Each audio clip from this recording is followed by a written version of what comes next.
Bagi orang yang membaca Al-Quran dengan terbata-bata, dia berat untuk melaksanakan itu, tapi dia masih melakukan, paling tidak akan mendapatkan 2 pahala.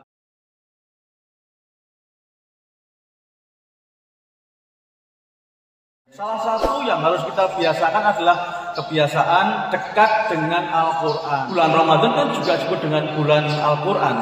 Mengisyaratkan bahwa salah satu yang harus kita latihkan di bulan Ramadan adalah membaca Al-Quran secara ajak.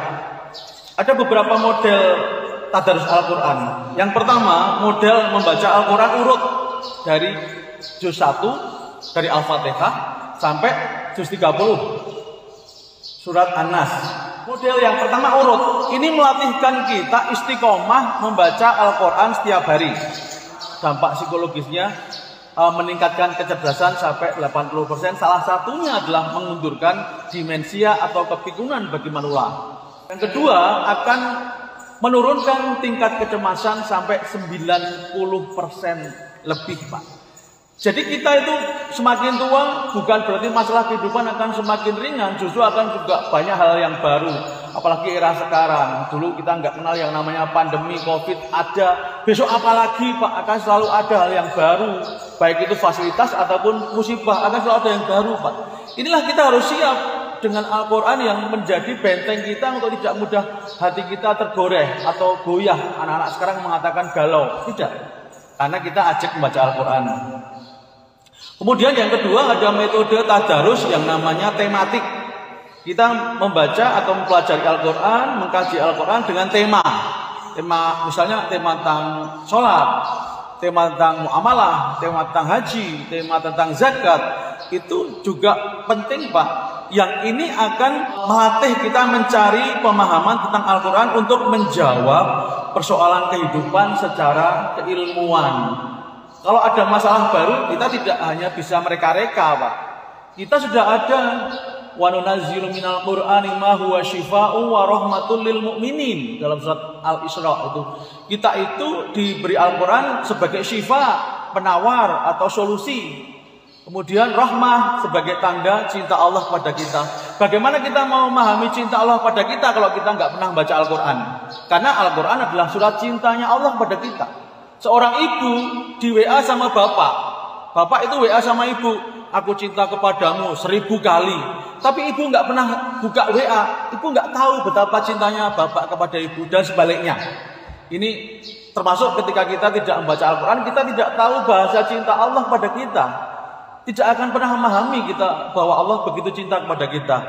Kemudian yang berikutnya ada tadarus situasional secara mental. Jadi kita membaca Al-Quran sesuai dengan situasi mental yang sedang kita alami. Misalnya saat sedih, kita harus membaca Al-Quran juga apa? Saat sedih saya mencari apa?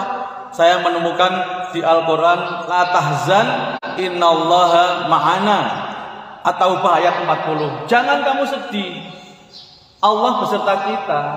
Jadi sudah ada benteng kita. Ketika seorang mengalami kondisi yang mentalnya drop, sangat rawan untuk berperilaku yang aneh-aneh ketika tidak ada panduannya. Mungkin kita seperti ibaratnya saya datang ke suatu lokasi yang tidak jelas, menakutkan, saya tidak bawa Google Map, tidak ada informasi tentang mapping sebagainya, mungkin akan salah arah, mungkin juga arah itu menjerumuskan, Pak. Saat kita rezeki terbatas, kita membaca wa wajadaka ilahu fa'aghna. Kalau kamu kekurangan, maka Allah yang akan berikan kecukupan. Nah, saat rezekinya berlebih, beda dong yang harus kita ada di otak kita. Wa mimma razaqnahum yunfikun. Dalam Al-Baqarah itu ketika kita punya uang harus jelas uangnya untuk apa, jangan sampai salah nanti. Makanya amunisi Al-Quran tentang nilai hidup terus kita banyak sampai hafal, Pak. Kalau kita setiap Jumat bapak-bapak mengikuti jabatan pasti hafal yang namanya ayat untuk bertakwa. Ya ayyuhalladzina amanu taqullaha haqqa tuqatih, itu udah di sini. Wala tamutunna illa wa antum muslimun, itu udah di sini, udah hafal. Jamaah sekalian, dan tadarus Al-Qur'an, mempelajari Al-Qur'an itu untuk semua orang. Membaca Al-Qur'an atau tadarus Al-Qur'an bukan hanya yang sudah hafal, Pak. Yang sudah hafal jelas. Ada hadisnya khairukum man ta'allamal Qur'an wa 'allamahu.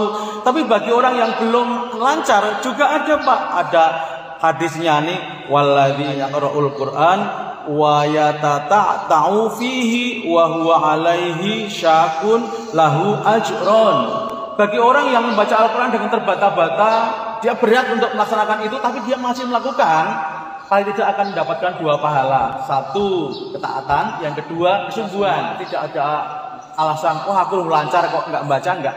Yang belum lancar pun harus membaca. Jamaah yang dirahmati Allah, kalau yang tadi kita membaca Al-Quran sesuai dengan kondisi itu, kalau itu tahun 80-an membuka Fathur Rahman ya Pak, untuk mencari ayat-ayat Al-Quran. Tahun 90-an sudah ada buku-buku yang menerbitkan tentang tema-tema Al-Quran. Sekarang tinggal pakai Google. Anak-anak, tolong Google-nya digunakan tuh yang positif. Jangan saat sedih, ayat tentang kesedihan, ayat tentang rizki, ayat tentang haji kalau yang mau berhaji, ayat tentang zakat. Itu sekarang gampang Pak. Makanya Bapak Ibu sekalian manfaatkan teknologi untuk mempermudah ibadah kita.